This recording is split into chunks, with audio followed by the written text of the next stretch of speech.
Hey, everybody, and welcome back to Crunching Your Growth. I'm Phil Masiello, and today's guest knows how to turn messy middle into measurable momentum. He scaled a family supermarket from 16 to 35 million in annual revenue. He grew the team from 80 to 250 and even built a 50,000 square foot commercial center, then successfully exited. Now he's applying that same operator rigor to independent veterinarians. As the co-founder of ProPartners Team and the force behind VetMetrix, a mission built on passion, people, and purpose to help vets run a thriving business without burning out. So we're going to dig into the levers that actually move margin, how to staff and systematize for scale, and where automation pays back hours that you can give back to patients, customers, and family. So Steve Hermann is the guest. He's in the house. We were just having a conversation amongst ourselves about cycling, and I think you've heard me talk about doing triathlons and cycling before, and he's a cycling enthusiast. So it was a fun little conversation. We almost lost track of time, almost got started late, but I thought it was an interesting conversation or an interesting entrepreneur to have on because he went from the supermarket business, which we've had numerous conversations about food retail and retail in general on this show, but then getting into veterinary medicine, which in a way is retail, but different kind of mode. So it was kind of interesting. So let's bring him on. Let's hear about his background, what he did, why he got into this, and how he's done it. So, Steve, thank you for taking the time to come on the show and share your insights with us. It should be a fun and exciting conversation. Absolutely, yeah. I was thinking about our conversation, going, "Shoot, we need to adjust to the show because we found so many connections together. It's like from the grocery industry now to cycling, and so yeah, it's. I'm honored to be on. I appreciate you bringing people on to show views and experiences. 'Cause I think that matters, and it's interesting. I've seen some of your shows, and it's great. And some people get like real focused on you got to do it this way and that way, and I just think you got to find what works for you at the end Yeah. of the day. It's like if that spark hits you and you feel right about it, that's what you should do. It doesn't make it right over another opinion, right? There's a lot of ways to be successful, and I found that out on my journey going from the vet. I mean, I'm in the veterinary space now. Are you kidding me? I was born in the supermarket industry. My Yeah. grandpa bought a store in 1968, and we talked about this. He was. I'm lucky to be here. My grandfather on my maternal side was a Yeah. bomber escort in World War II. Uh-huh. And so, I mean, there's a picture of him standing next to his plane, missing half the wing. England.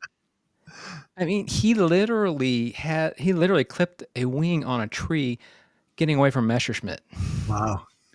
and had to fly back in the clouds and Yeah. back across English Channel and land. And I'm here, So Yeah. like, who knows where life's gonna take you? If you talk about digging back into the background, it is pretty wild. But my grandpa on my paternal side, he was in the Navy, and it was later on in World War II, but he was a minesweeper in the Navy, Mm. and so he, lucky to be here again, right?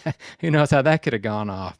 But he got the GI Bill, and he trained to be a meat cutter. That's where he got his passion from was cutting meat. And he always will tell people, "I'm not a butcher. I'm an artist. I cut Ah, meat." And so he went to work for the Fleming Corporation, worked his way up into the supervisory role in a little town in Missouri called Eldon, Missouri. Eldon. And he was down there, and there's a store, and Ray wanted to sell it, but who's going to buy a store in Eldon, a little town? And he looked at my grandpa and said, "You're going to buy it." And he's like, Grandpa's like, I can't buy this store. And he goes, "Well, I can help you buy that store." And it's 1968, right? You go down yeah. the street, literally down the street is Citizens Bank, and the Harrison family that owned the bank still do to this day. They're like, "Paul, we'll set you up. We'll loan half. He'll take care of the other half, and we'll get you going." And 1968, and my grandpa became a grocery store owner. My dad went to college. That time was as he goes. The only reason I went to school is I had to go to war. He goes, I was ready to go to work and make money. But he came back in the business. My grandpa asked him to come back in the business. My grandpa was great with people. He knew how to position food. you know how it is in grocery business. We all get the same stuff, right? It's all packaged like IBP meat or whoever it is. You're getting the same meats, the same cans of food. It's how you position it for people, right? The Yeah. presentation matters. He was an artist. Um, and so, but he wanted to grow the business, and my dad's a shrewd businessman, like knows numbers, knows what to do. And he asked my dad to come back in, and my dad, being a good family guy, came back in. He was a family of 8. No, dad was third in the family, so he was used to taking care of the family. He Right. was third. He, in the days that he made car payments, made insurance payments, helped put food on the table growing up. So he wasn't going to turn Grandpa down. I'm glad he didn't. I was because hey, that's where I ended up too, and what was really cool about it, you mentioned automation and efficiencies, and I think the best way to put it, for the first 30 years of my life, I was unconscious. Ah, Yeah, I could do everything, right? And everything worked. Well, I had some pretty good teachers. My grandpa we lived in Lake Ozark, Missouri. I got to grow up riding jet skis and going around boats, riding bikes through the woods, mountain biking, having fun and working. I just always worked. Went to the store like at 9 years old. I was like, can I go and start making money? And my dad's like, are you paying by the hour? yeah. I can get paid to do work. What? And so I went to work, and my dad would have me. He was into the rental business, and this back in the 80s. My mom's a teacher, and we have a Macintosh, and he would bring home the big typed up leases, right? Right. And and and he go, I need this digital. And at that time, there was no way you could scan anything in or do anything. You had to type it. So I had to learn, like at a young age, lease language. Mm. Like what were good leases were. And did that, and then he started having me go. In 1987, my dad was one of the first ones in the state of Missouri to buy scanning.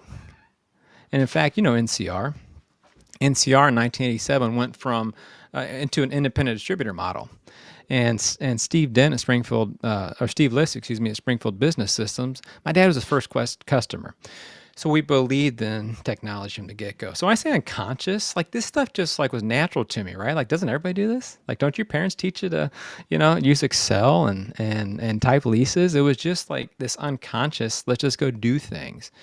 And so getting into that part of it was amazing. I got to start learning how to take the numbers out of the computers, because like registers were in the old days. Yeah. You had the big old receipt out, right? You had the codes, learn the codes to even get the reports. It was crazy how you had to get that.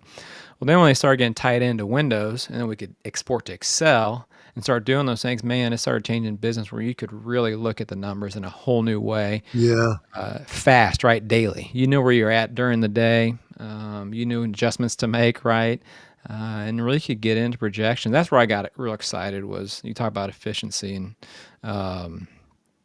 not only in people, but the way I've always viewed it with people is number one. Luckily, growing up in the grocery store, especially in like a town like Eldon, Missouri, we started there. My dad bought a store in Osage Beach in '89, and then I built the new store in '04. I call it new store. That'd be 21 years old at this point. But to me, it was a new store. I graduated college in '01. But we worked with all kinds of people that could afford Opus One and filet mignon, to people that were just buying bologna, right? They're on SNAP, the big topic right now, right? In Eldon, Missouri, 25% of the population was on assistance. And so you really got to have a feel for people. Like, Sure. we're all the same. We are. Some of us are more fortunate than others, or we're born. I'm very fortunate to be born in the family at the time I was born into. No question about it, a lot of privilege. I say unconscious because I didn't know that at the time. Really, the first 30 years of my life, I just thought I was, living it up, right? It was cool. It was awesome. I wasn't afraid of risk because things tended to work out. But back to that with people and efficiencies, but the way to get people efficient, of course, treat them right.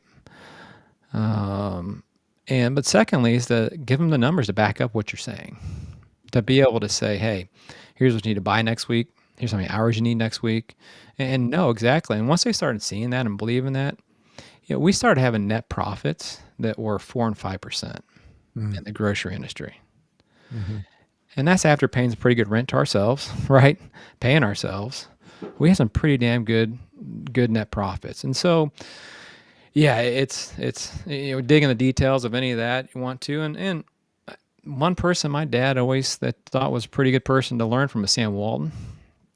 I mean, Sam, it's real cool down, and he been to Bentonville ever? Oh yeah. You've been to his Five and Dime with the Hmm. history museum, and he and I have his pamphlet over here. It's like 10 rules, everything he does, and you look at him, and what did he invest in? Technology. I Hmm. mean, he invested in technology and people, and look where that took him. So at the end of the day, growing that business from where we heard had a great I had a great starting point, right? I mean, had a good business, great reputation, and it was just a matter of how do we get to the next level, and that's where my father and I. That's where he needed me different than him. My dad was a guy that would just do things. Like if he saw something broken, he'd fix it. Yeah. I was of the opinion if I saw something broken, I wanted to wait to see who would fix it, who would learn in the store, right? If it was a big deal, we'd get on it, right? You'd get on it and have someone fix it. But at the end of the day, it's like I want people to learn. And kind of the way I did, right? It's like my dad also threw me out there into the business and was like, I need you to go do X, Y, and Z. And I was like, okay. And I just went and, figured it out and did it. And the way I knew if I did it right is he didn't say anything. I knew the job was done because he wasn't telling me something was wrong. Yeah. Yeah. Yeah. Old school, right? Like, Yeah. they're not going to tell you good job. They're going to say, all right, here's what you can do next. Yeah. Yeah. So it's Yeah. a bit about me and my background, or that I kind of brought you up into the '90s, maybe early 2000s with the stores, and then lots changed in the past decade for me for sure. It's been a lot of fun. Yeah. Yeah. The supermarket business, I think I was in it in several different times in different Hmm. ways. I grew up in the restaurant business. My family owned restaurants, which is a little bit different. And I you don't know, envy you. now I went to That's work. tough business. No, my uncles were you know very Italian, very hardworking guys, and I started working there young, but I didn't really get paid much, but I did have to do a lot of terrible work, Yeah. cleaning and things like that. Um, but I when I went to college, and I always thought that I wanted to be in the restaurant business. I went to college down in Miami, and I was working in the hotels and restaurants down there. And then I realized, that's a terrible life.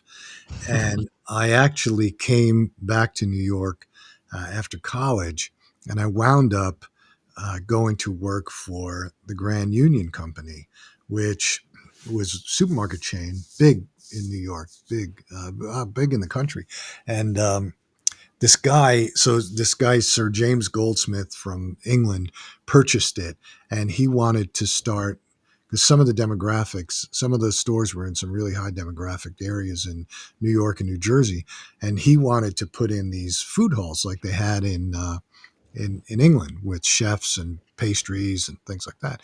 And I wound up meeting the guy who ran Maxwell's Plum and Tavern on the Green, and I wound up working in the supermarket business, which was odd for me because, and people worked 40 hours a week there, and I was like, you got to be kidding me! You can't work more than that because you don't get overtime, and there were union rules and things like that.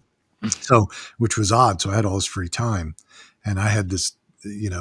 I'd worked for it for a couple of years, but the one thing that impressed me about it was they had this great inventory control for the perishable departments because, as you know, you don't want waste in those departments. And so if No. you did $25,000 in sales the at cost the prior week, the next week you could only spend $25,000 to replenish that inventory, based on what your projected sales were going to be. Hmm. And so, and they had really good systems. And we're talking about now, this is the 1980s, early 90s, really, really good systems.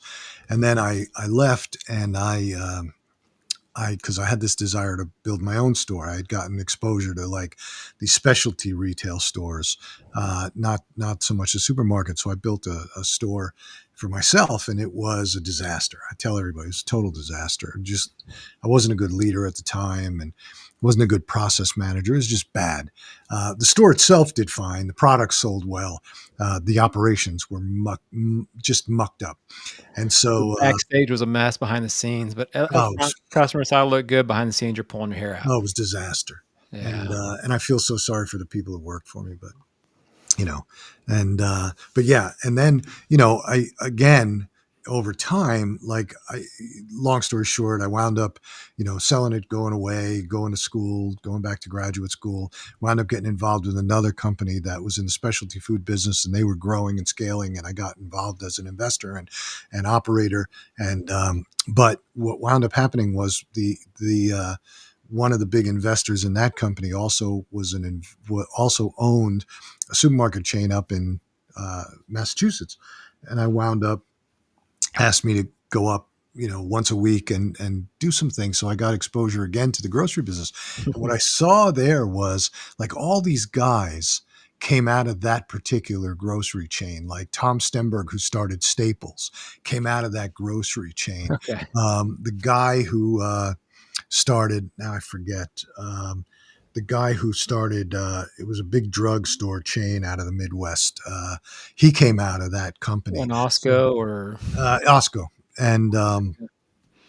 And so anyway, but you learn, like, great retailers came out of the supermarket business because you learn Mhm. about turning inventory quickly, about Yeah. thin margins, about great locations, about how to talk to people, about how to give customer service. So the supermarket business to me is a really good, what I've seen of it is a really good foundation for learning how to run a business, because things happen fast, things Mhm. happen daily, things can make or break you weekly. So you really have to, but you really have to understand the customer, right?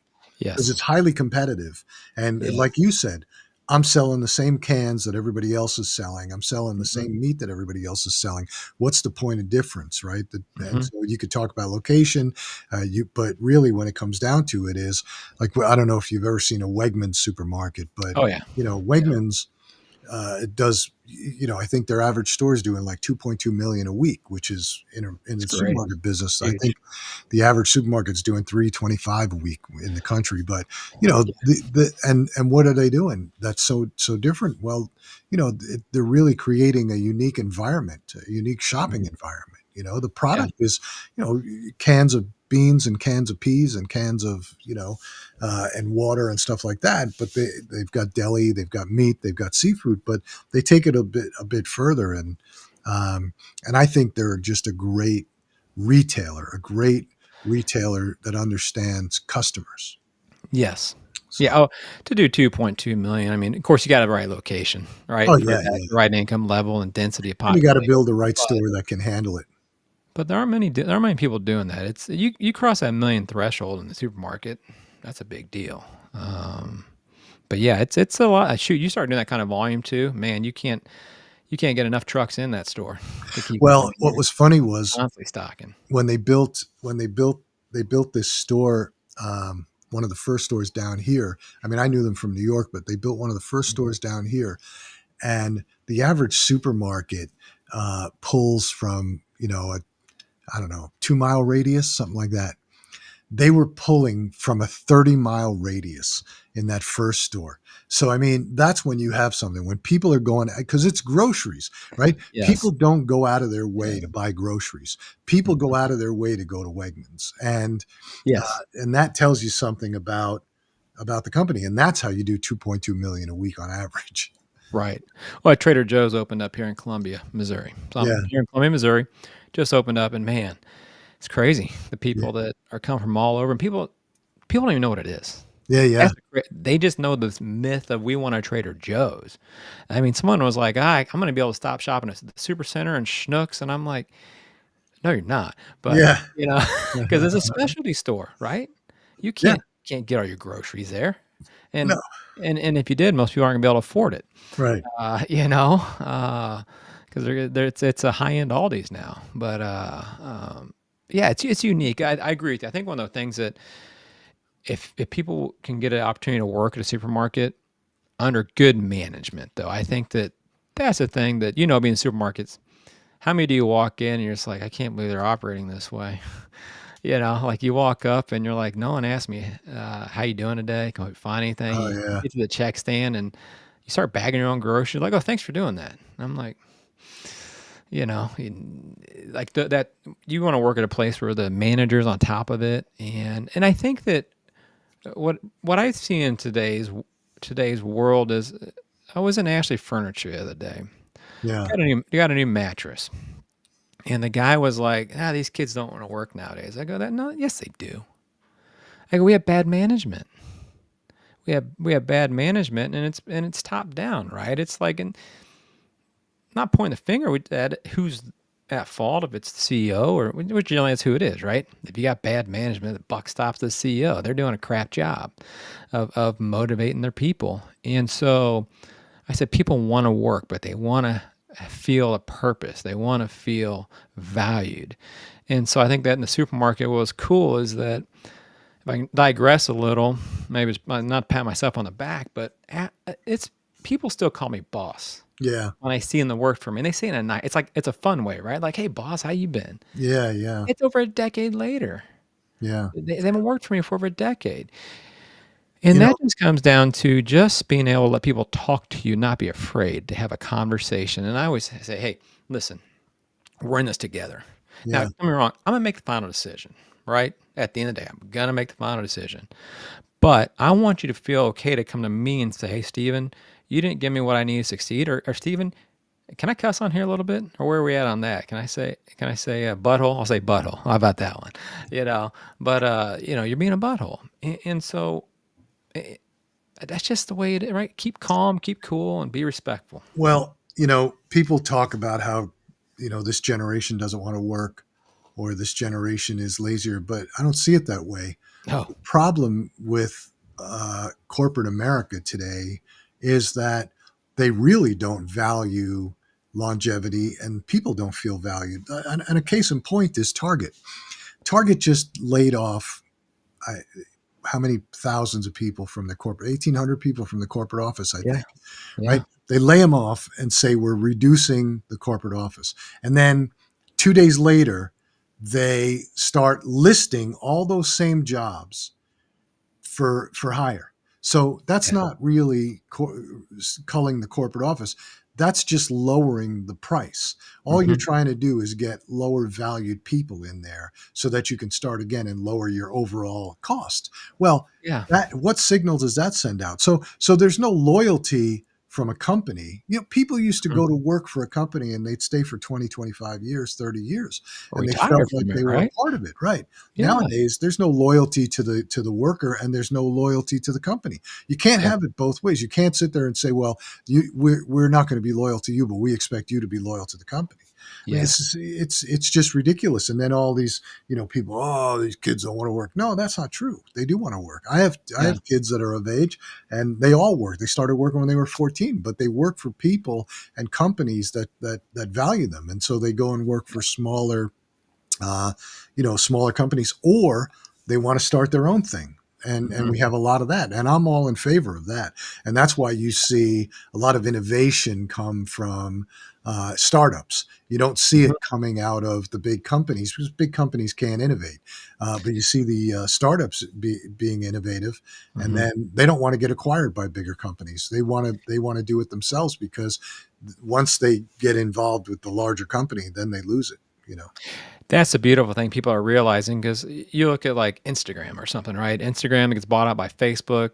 And is it the same as it No. was before? Or is it just an iteration of Facebook now? And the guys that started it see that, right? They've been on like saying, man, maybe we shouldn't have done that. And I think what you can see is that what you said is important people to know. They can't do what you're doing. If they could, they wouldn't pay you these big monies to make you go away. That's what Right. they want to do, is make you go away. But people are really going, screw that. And I think you hear like people like Scott Galloway talk about what's excess too, right? There's like, how much money do you need at the end of the day? Like, don't get me wrong, whatever. I want to get into like a class discussion here by any means, but at the end of the day, it's like people are trying to realize, gosh, if you're making $1 million a year, that's you can do a lot. or $500,000 a year. You can do a lot. And you, as an entrepreneur, you could do that. But yeah, you're going to turn that off and go, oh, they're going to offer me $100 million for my company, right? Yeah. And so that's where that push goes, and then you get rid of that, and your company's gone. But people are going, no, I'm doing good. I don't need that 100 million. I'm doing good today. I'm providing value to my community. I'm inspiring the next generation. I'm getting rid of that 3 to 4 year job tenure thing where they go, oh, people just want to work 3 to 4 years. No, they don't. How many studies are there that go, if you focus on one thing and do it really well over the course of a long time, you're going to come out better. Yeah. And so I think those things are great. And that's why I love, or I've transitioned to, the independent veterinarians. It's one of those areas that has been hit hard by corporates. The biggest owner of veterinarians in the United States is Mars, a Oh, canine really? company. Yes. I didn't know that. I mean, I knew they owned pet. I knew they owned a lot of pet brands Yeah, a lot of pet brands. because I have. Vertical integration, We right? had They're a guy vertical on the integration. show, Joe Rothley, who's also from St. Louis. Joe Rothley, he founded Greenies. The Oh, yeah. yeah, and he was on the show a Dental. couple of times actually because he's got some Yeah. great stories. But he started in the '90s, scaled it like a hockey stick, and then Yeah. he sold to Mars. So Yeah. I knew they did a lot of pet brands. I didn't realize that they were the largest veterinarian owner. In the world now, too. Australia, multiple places, UK, they're across the world now. And you wouldn't know the brands. They've got some brands that are known, Banfield, things, a few of those, but a lot of them are just mom and pop shops. They don't change the name. It's just still the same name. So what are they operating them under? How does that work? I mean, I know Benefield, but Yeah. Yeah. So, I mean, they'll, whatever the name was on the business, they keep it that way. And that's what private equity's done in the veterinary space is they don't change the name of the business. huh. Most people don't even know it's bought out. A lot of times that veterinarian that owns the business stays there. And what had happened is, let's say 5 to 6x on EBITDA, adjusted EBITDA is about what they go for a practice to a private seller. Corporate's paying 10 to 14. Hmm. And then roll ups, Mars is paying upwards of 18 to 20 on bigger roll ups. And so it's just crazy money, right? You see that out there.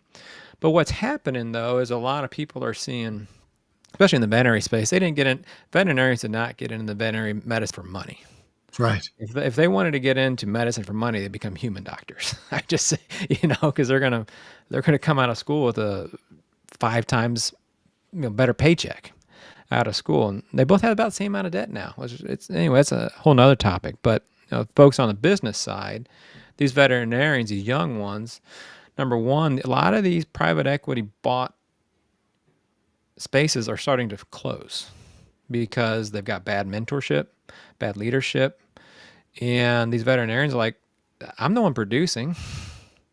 Why am I giving them all the profits? And they can go they could open their own shop up for $250,000 with equipment, build out in a retail space, grow it, have $1 million, $2 million annual revenue in a few years with good profit margins if they run it right, paying themselves a good wage, and then build their own practice of their dreams, right? Have their own building and keep scaling it. So it's really exciting to see this space. I'm an independent business guy at heart. I mean, just through and through. I mean, National Grocers Association, Greg Frerd over there in Arlington, friend of mine, spoke on Capitol Hill for him, spoken on main stage for him at the NGA conventions, and it's just baked in me. I have nothing against corporates, right? They're business people too. It's like, it's not about us versus them. It's just about, I love this space and I want to see it thrive.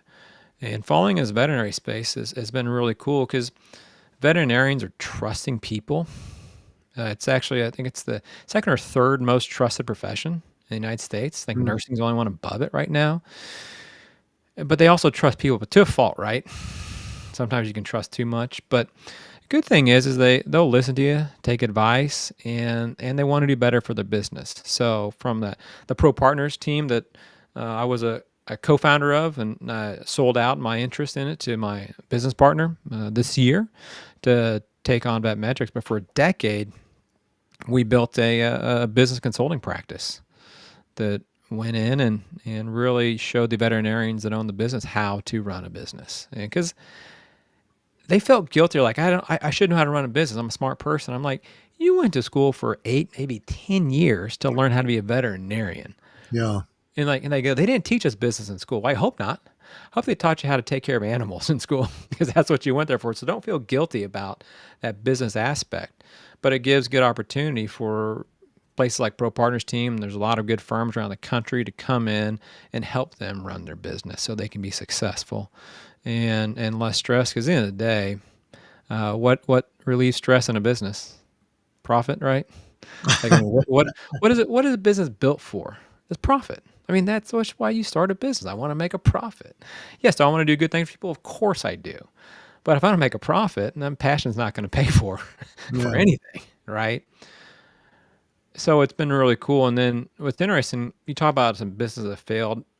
After after our family business, Paul's Supermarket, I had written some automation on from opening the store in the morning to closing it in the evening to generating our weekly reports.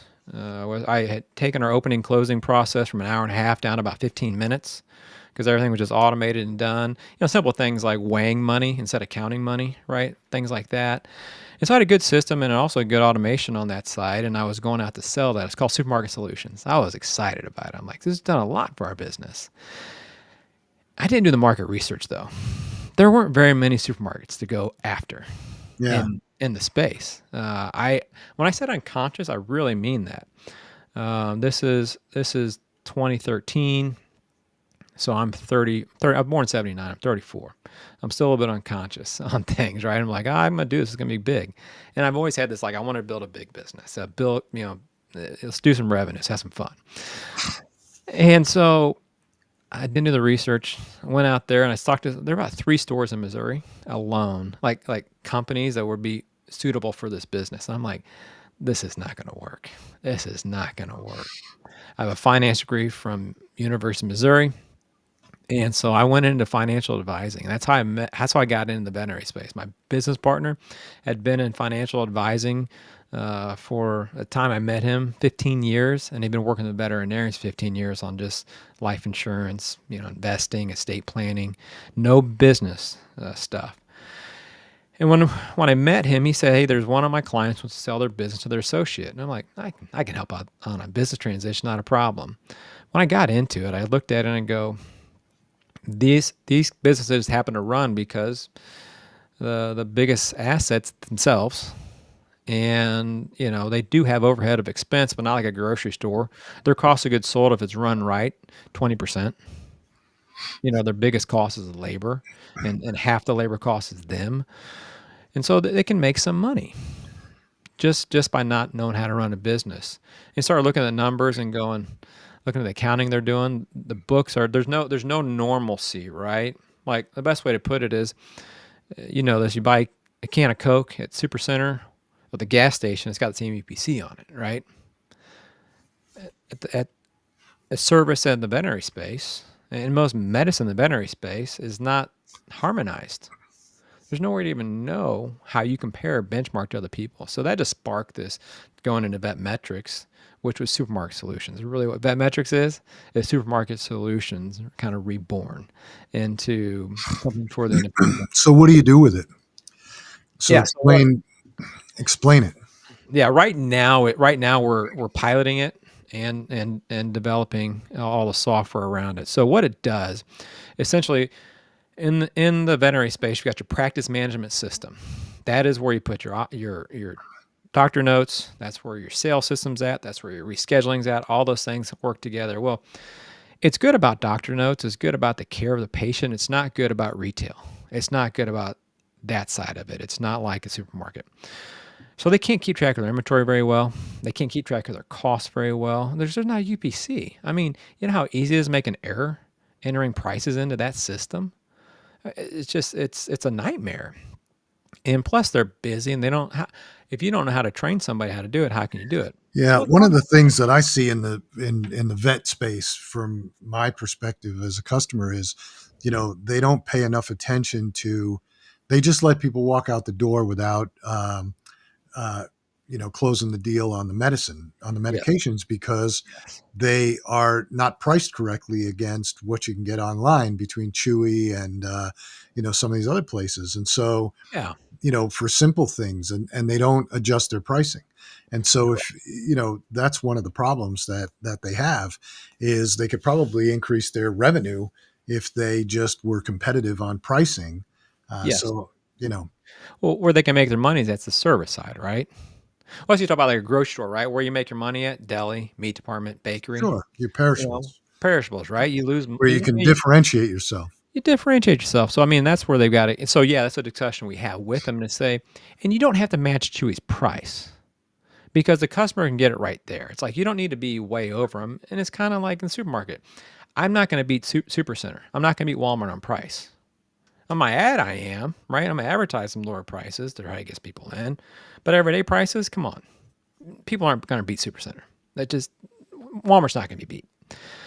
But on the side over here with Chewy, it's like, Chewy, you got to order it. You got to wait for it. It's not ready right now. A lot of people want convenience, right? I'll pay that convenience fee. If it's a few bucks more, I'll take it from here and go from there. So it's getting them to understand that part. And the thing is, when they're making these decisions without any information, it's all gut. It's Well, they're also not sophisticated, right? They're vets, and then they hire like an office manager and a couple of people to answer the phone.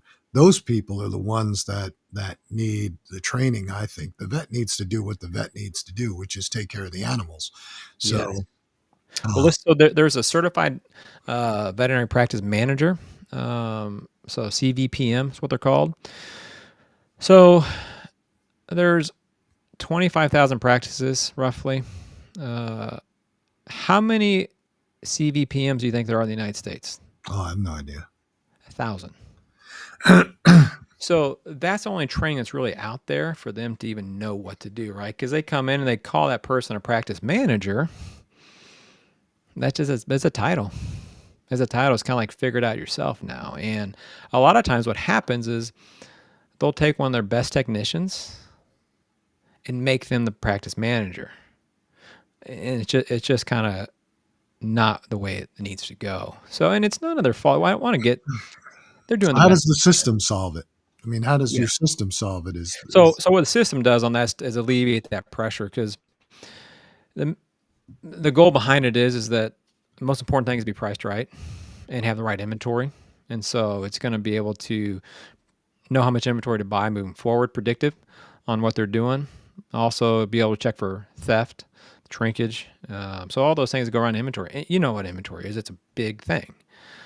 And so what our system does is takes their sales data.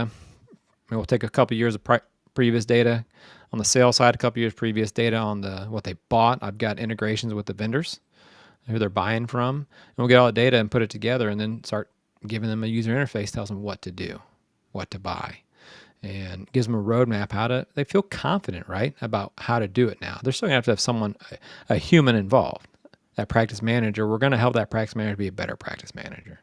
They're gonna get the tools they need to succeed, and so that's at the end, in a nutshell, what that's going to do for them. And the goal, of course, is uh, not, some things are, when pricing is there, someone goes, well, you're going to raise the prices. I go, there could be prices get raised, sure.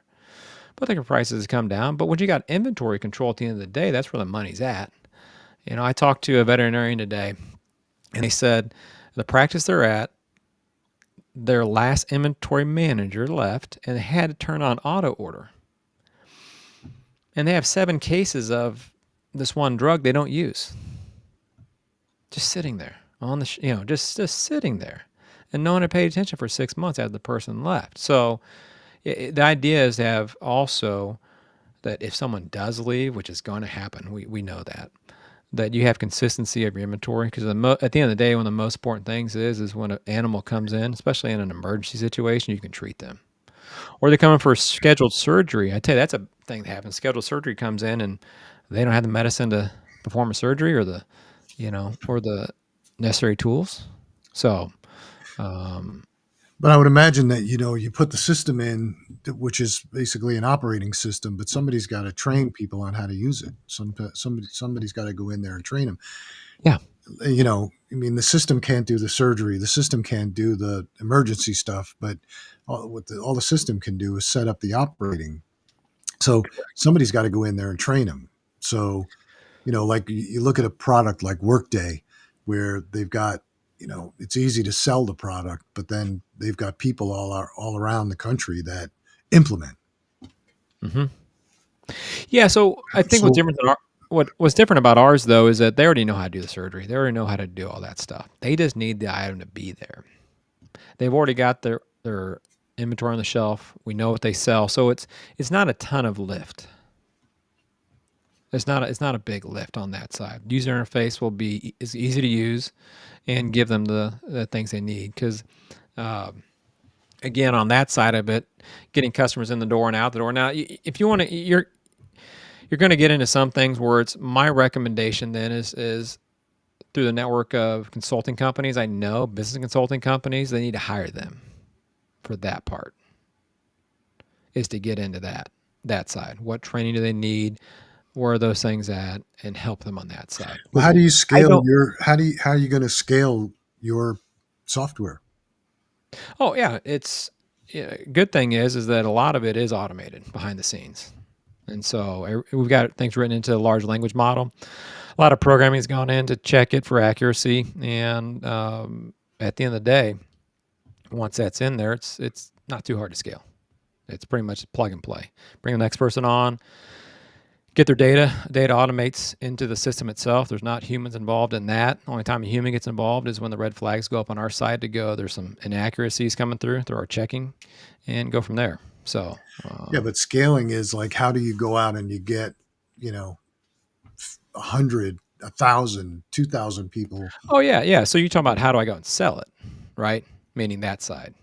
And the good thing is that I'm friends with a lot of people in the veterinary space. There's from the AVMA, the American Veterinary Medical Association, to the state associations, and I've got a lot of consulting companies that are waiting for me to turn this on. So actually, my biggest challenge is going to be is to hold back for a bit too, right? To not take on too much at a time. So I've got my numbers laid out on where I want to be by the end of 2026, and then should be able to let it take off from there. But we're going to start off with let's get 100 people on by the end of 2026, and then to let it loose to go to 1,000 to 2,000. So if Benefield or Mars owns the bulk of veterinarians, They own in half is independent. Half of them are independent still. but they own them. No, half of the veterinary practices are independent. Okay, so half of they own. So Mars and private equity own 50% of the market. Correct. Are they providing a system to these folks when they buy them? No, So they why don't don't. you go to them and sell them your system? For I shit? know. It's yeah, I know. I know it's That would seem to me to be the way to scale it, right? Because there's got to be some benefit to doing a roll up, right? When Super Value, for example, goes out and starts buying up independent grocers, the key to the whole thing is, or ShopRite, Wakefern, goes in and buys independent grocers. They go in with the system. It's like, the benefit to partnering with us is you're going to get this system and you're going to get access to this and it's going to lower your costs and it's going to do all this great stuff. yeah. So that's one thing. Interestingly enough, I went through talking to a couple of guys in the veterinary industry about partnering up with them on that side, and I know it's probably the quicker way to scale up to make probably more money, maybe even provide more to the veterinary space. It's a weird thing, but am I going to fight for the independent veterinarian doing that? That's I haven't. I feel like that's not answering that question for me. That I want to see this be for the independent veterinarian. It's kind of like Associated Wholesale Grocers, in Kansas City. They started off small. They don't sell to, of course, they sell to chains, right? It's figured like they're big independent operators, but they're not selling to Hy-Vee. They're not selling to Schnucks, right? And they're a multi-billion-dollar company now. It took longer, but they're providing a lot of value to keep independent businesses competitive with buying leverage.